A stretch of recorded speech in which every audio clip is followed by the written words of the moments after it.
Muito bem, pessoal. Estado Novo, o período então da ditadura varguista, 37 a 45. E aí nós vamos observar o seguinte: essa última fase do governo Vargas, que é um período, é claro, ditatorial, né? Aqui nós temos aquela fase mais truculenta mesmo do governo Vargas. A gente vai ter também um processo de modernização que vai já ter iniciado aí em 34, né, com a Constituição, mas que agora precisava-se de uma nova Constituição para poder justificar, né, aquele governo autoritário, porque a de 34 era uma Constituição mais liberal. Tá? E agora precisava-se, já que o governo estava fechando, Congresso e de uma forma mais autocrática, precisava de uma Constituição Federal que lhe desse apoio, que lhe desse fundamento. Tá? Então, nós vamos ter aí uma nova Constituição de 1937. No dia 10 de novembro de 37, essa Constituição ela vai ser promulgada, né? Ela vai entrar em vigor, né? Que vai ser a Constituição do Estado Novo. Aí nós temos alguns pontos desta Constituição. Então, ela concentrava poderes, por exemplo, no Executivo, e os poderes do Executivo e os poderes do Legislativo, por exemplo, estavam concentrados na figura do presidente da República, ou seja, na figura de Getúlio, né? Se estabelecia eleições indiretas, né, para presidente, com mandato de 6 anos. Né? Admitia-se nesse período, passou-se a admitir a pena de morte. Tá? Permitia-se ao governo atuar de forma mais repressiva, né, contra os opositores do regime do Vargas, né, do regime autoritário. Então a gente vai ter aí um governo ditatorial, né, que passou a concentrar os amplos poderes. Né? Nós vamos ter aí os seus atos, né, os atos do presidente não eram submetidos à justiça. Tá? Então, como em todo bom sistema autoritário, né? Bom que eu digo, não que eu esteja apoiando, né? Bom que eu digo no sentido de um sistema autoritário por natureza, né? Ditatorial, quer dizer, o presidente termina ficando acima da lei, tá? Sem a interferência do poder judiciário, o que é sempre péssimo, né, para qualquer país isso. Ninguém deveria estar acima da lei. Tá? Mas num sistema autocrático, ditatorial, isso acontece. Os estados, por sua vez, perdem a sua autonomia política, né, e administrativa, quer dizer, sendo entregues a interventores, né, como já era uma prática do governo Vargas, né, intervir nos estados, nomear pessoas da confiança dele para governar esses estados, para intervir nesses estados. Né? E há um evento também aqui, simbólico também, que acontece nesse período, que Vargas manda enfileirar as bandeiras de todos os estados, né, e a bandeira nacional, e manda colocar fogo em todas as bandeiras regionais dos estados, e deixa só a bandeira nacional intacta. Quer dizer, esse ato simbólico tentava dizer o seguinte: olha, o que é mais importante não é o regional, o que é mais importante é o nacional. Tá? Antes do sujeito ser gaúcho, ele é brasileiro. Antes do sujeito ser carioca, ele é brasileiro. Então o brasileiro deve vir em primeiro lugar. Porque tradicionalmente, no período da República Velha, o regionalismo era muito forte. Os partidos eram regionais. E agora, o que o Vargas está propondo, não é? É uma política nacional, né? É o poder nacional, o poder centralizado que passa a ter a gerência, né, sobre vários aspectos dos estados, né, das políticas estaduais. Então nós temos aí um estado autoritário, né, que é o estado, o governo central, o governo federal. Né? Os partidos políticos eles foram extintos, as eleições foram suspensas também com o tempo, né? Foi proibido greves e qualquer outro tipo de manifestação, né, que fosse especialmente contrária ao governo. Né?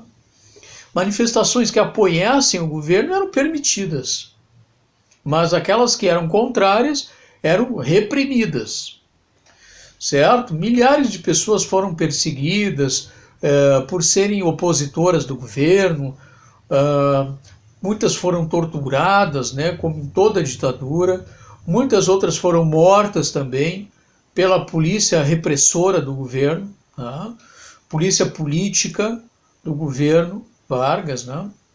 Inclusive uma história aí que a gente pode intercalar com a literatura, né? O escritor Graciliano Ramos, né, foi preso pela ditadura do Vargas e em 1936, ele foi em 1936 foi preso, né, já um pouquinho antes, né? E quando ele estava na prisão já, né, ele escreveu o Memórias do Cárcere, tá? Que é um livro que vai contar um pouco desse período aí também, sob um prisma mais da literatura, mas também com uma experiência daquele que havia enfrentado os calabouços da ditadura varguista, certo? Bom, quando nós estamos falando em ditadura, nesse momento é uma ditadura civil, né? Por quê? Porque quem está governando o país é um civil, não é um militar, ou seja, quem está governando é Getúlio Vargas, embora ele tivesse apoio, sustentação, sustentação nos setores militares, porque se ele não tivesse, ele não conseguiria dar o golpe e se manter no poder. Então ele teve sustentação nesses setores, do exército especialmente. Né? A ditadura do Estado Novo, ela tem características como todas as ditaduras. Né? Então vamos citar algumas características. Então, autoritarismo intervencionista, supressão dos direitos individuais e políticos da população, fechamento do Congresso, proibição de eleições, instituição de censura, a censura no rádio, que era o principal meio de comunicação de massas da época, não tinha televisão ainda naquela época, né? Então tinha o jornal escrito e tinha o rádio. Então o rádio era o veículo mais popular de comunicação. Então as emissoras, os programas de rádio, eles eram censurados, eles eram acompanhados, e aqueles que eventualmente fizessem algum tipo de crítica ao governo eram censurados, e os radialistas eram até presos. Tá? Então jornais escritos, teatro, peças de teatro da época, letras de música da época, tudo isso era fiscalizado. As escolas, universidades, tudo eram fiscalizados para que não se tornassem subversivas ao governo, ao regime ditatorial.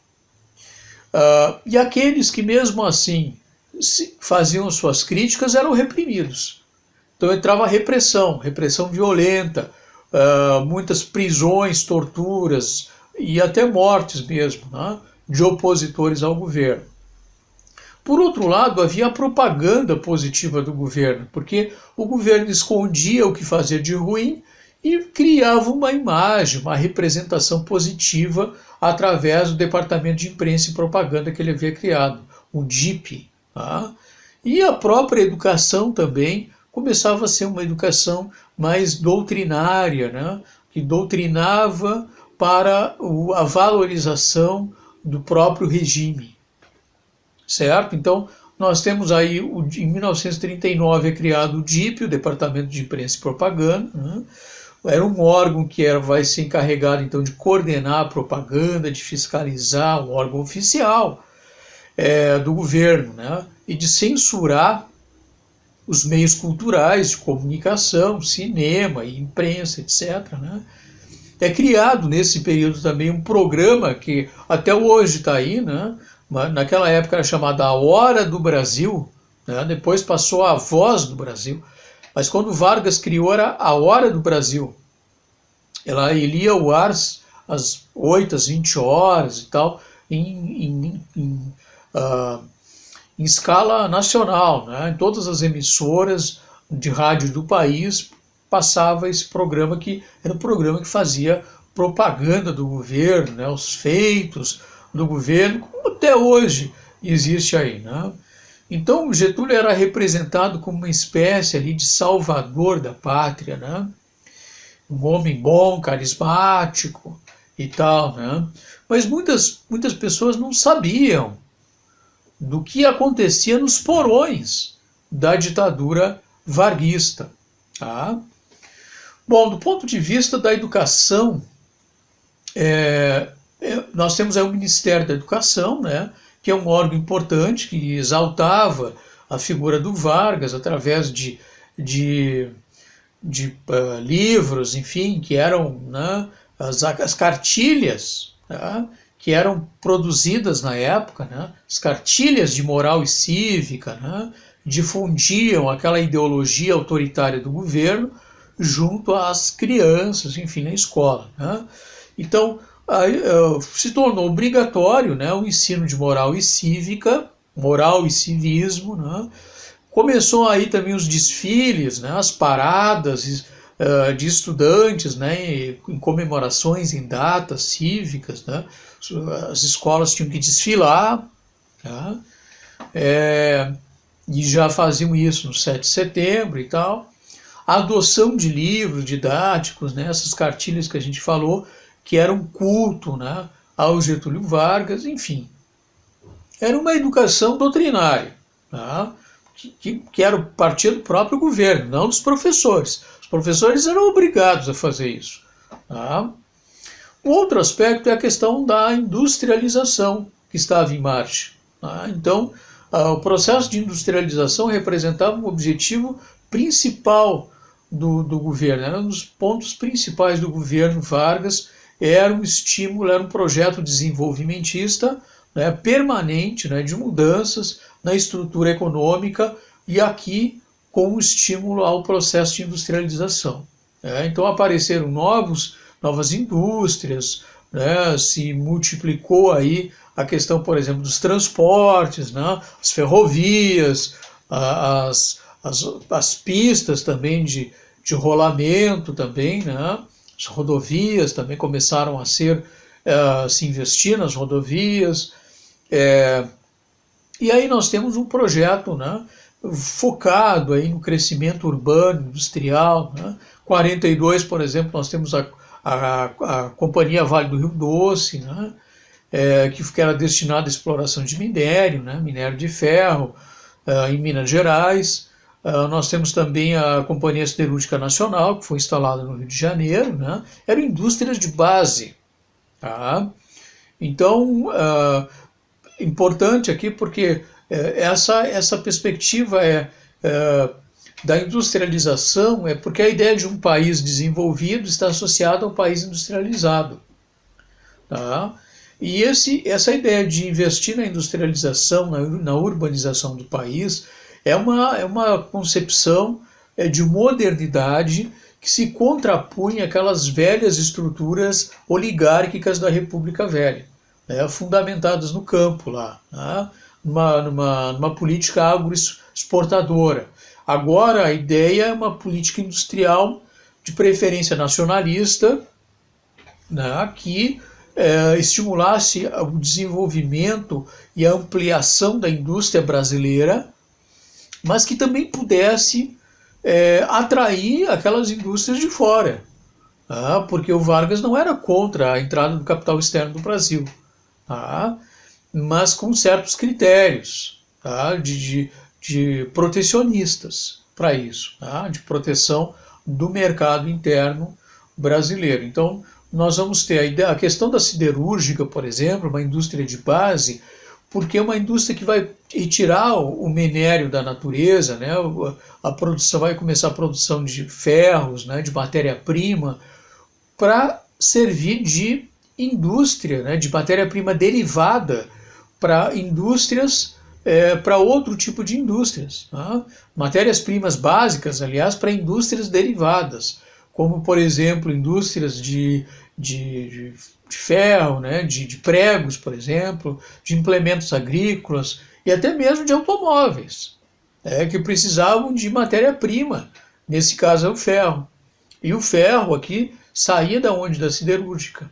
Era preciso ter essas indústrias de base para atrair as indústrias derivadas também para o país. Bom, e na medida que nós estamos falando sobre a questão do projeto desenvolvimentista e do crescimento da indústria brasileira, é claro que isto vem acompanhado também do crescimento da classe operária.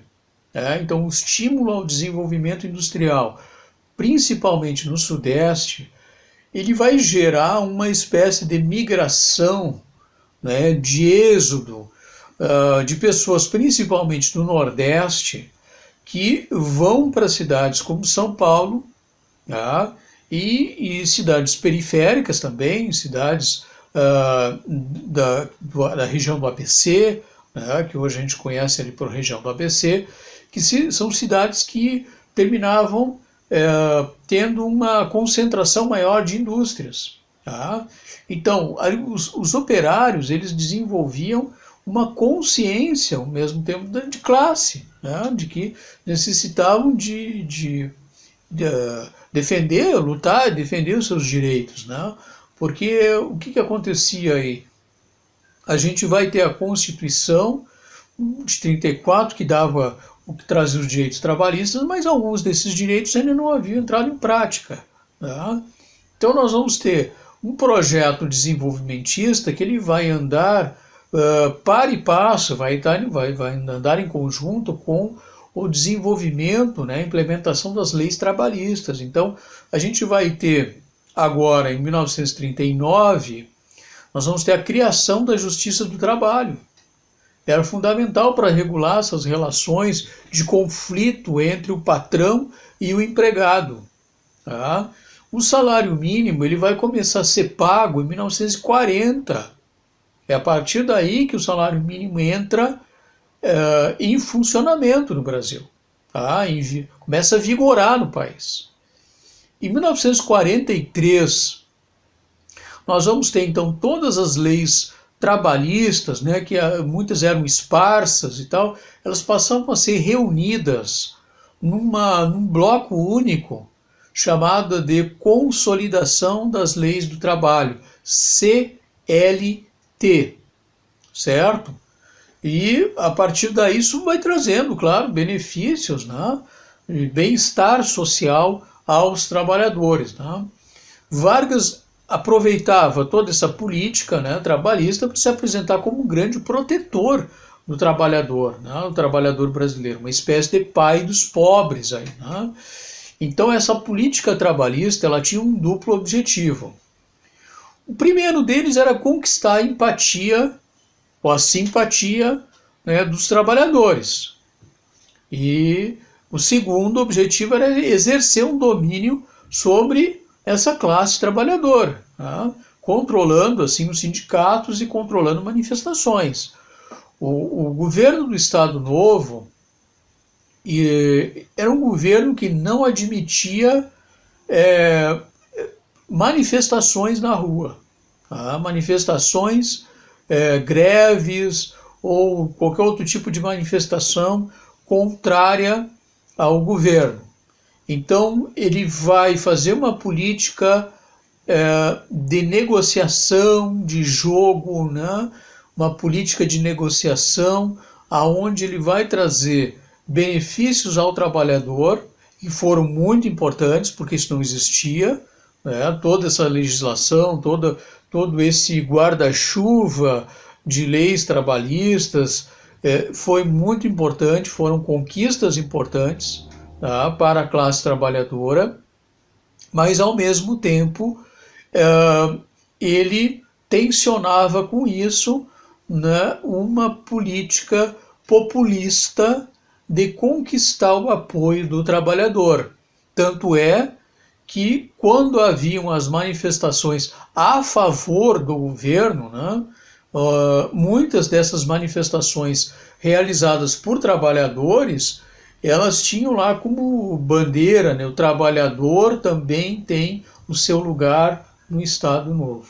Tá? Uma espécie de alinhamento, né, da classe operária com Getúlio Vargas, porque o Vargas dizia, olha, nós temos que conquistar o trabalhador antes que o comunismo conquiste. Então é preciso, né, a gente ter uma política de bem-estar social e, consequentemente, né, essa política desenvolvimentista, trabalhista, nacionalista, né, era uma política que tinha como um fio condutor um populismo, né, de aproximar o Getúlio dessas massas trabalhadoras para conquistá-las, certo?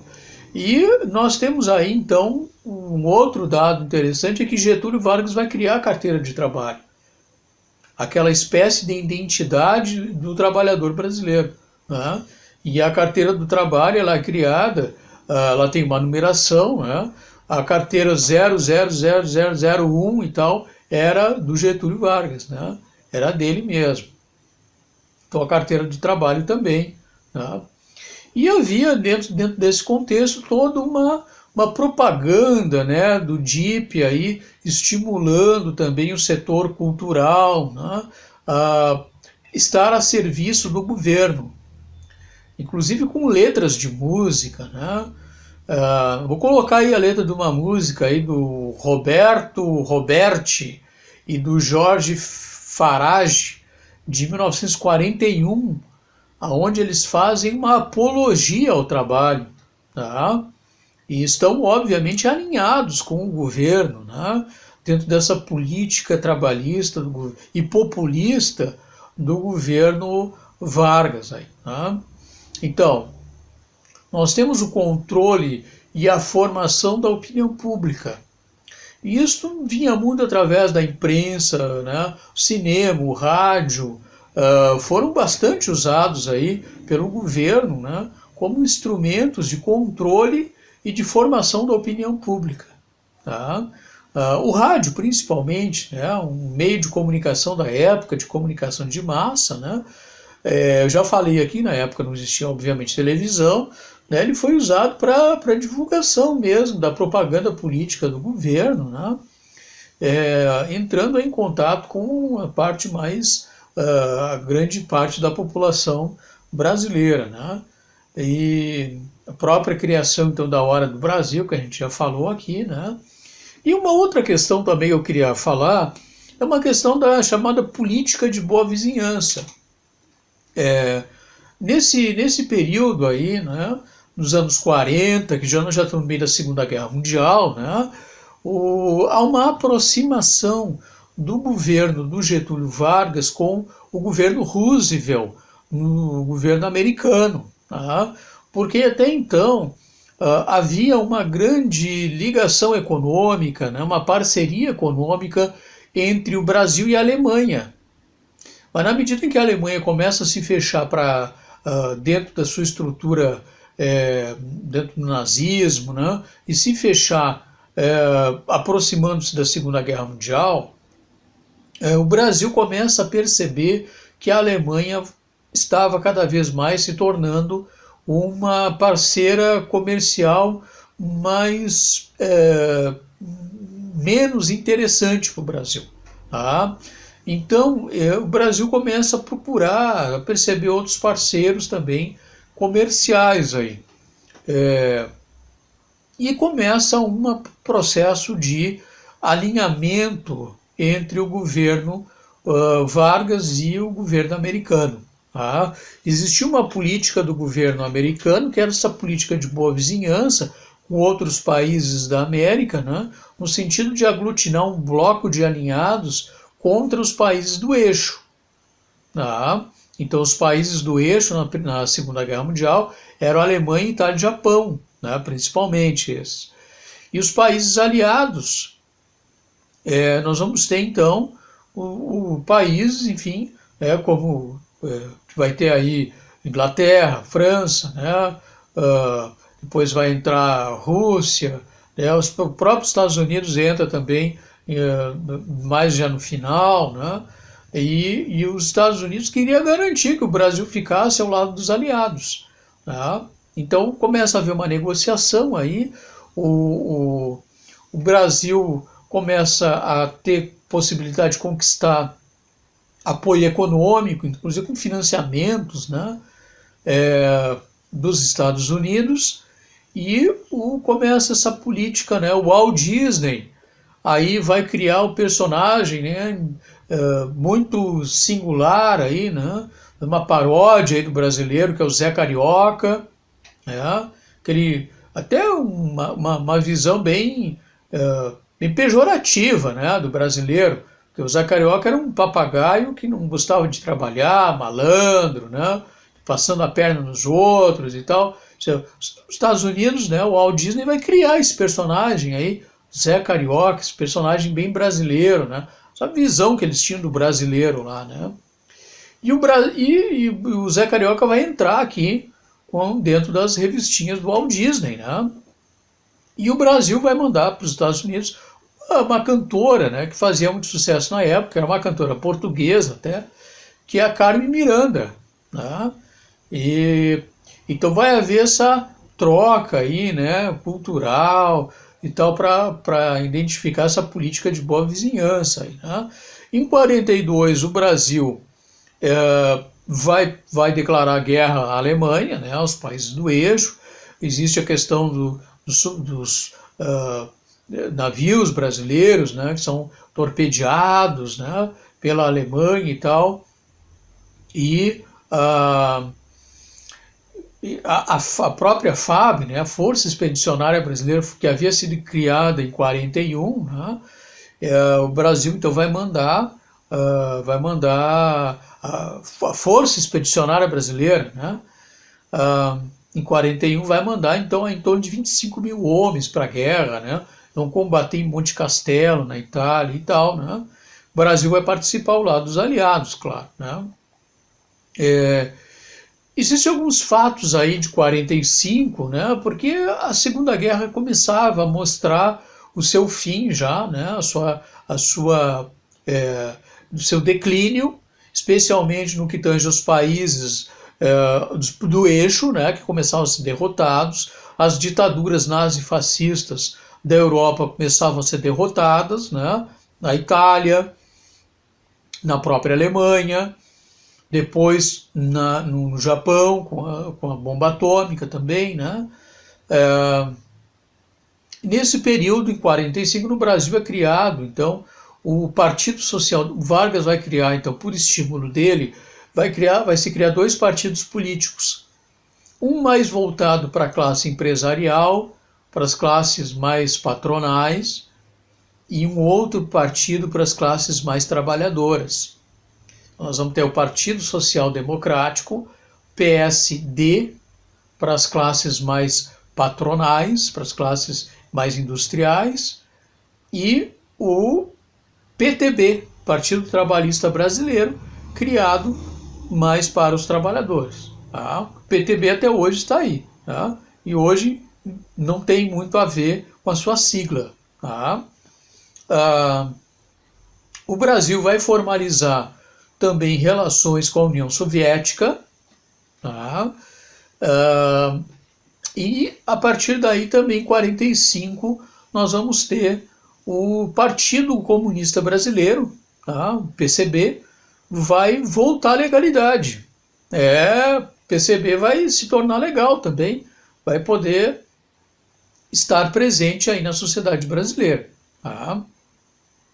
Nós temos então o fim do Estado Novo, né, a derrota dos países do eixo, né, com as ditaduras. Isso vai ter impactos aqui dentro também, no Brasil, né, porque isso vai se acirrar todo o movimento, né, interno de forças liberais que vão pressionar pela saída do Vargas, né, que é bom te lembrar que aqui dentro o Vargas era um ditador que combatia ditaduras lá fora, e aqui dentro, então, vai se criar todo um movimento liberal, né, de forças políticas que vão começar a pressionar pela saída de Vargas do poder, com medo dele criar outro golpe e permanecer mais um tempo ainda como presidente do Brasil. Tá? Por outro lado, há uma base social também, né, se é que a gente pode chamar assim, né, há um apoio social de forças populares que defendiam Vargas, permanência de Vargas. Né, vai surgir um movimento queremista, movimento queremista, queremos Vargas, mas um movimento mais popular, também formado por trabalhadores e tal. Tá? Bom te lembrar que o Vargas é uma figura popular também, tá? Nessas classes aí trabalhistas. Tá? E, afinal de contas, todo esse movimento não surte efeito. O Vargas termina sendo derrubado, né, do poder pelos seus próprios ministros militares, tá? Diga-se de passagem. Né? O exército vai depor Vargas em 29 de outubro de 45 e ali estava então finalizando o longo período de 15 anos da permanência de Getúlio Vargas no poder. Ali estava, então, acabando a Era Vargas, com o fim do Estado Novo.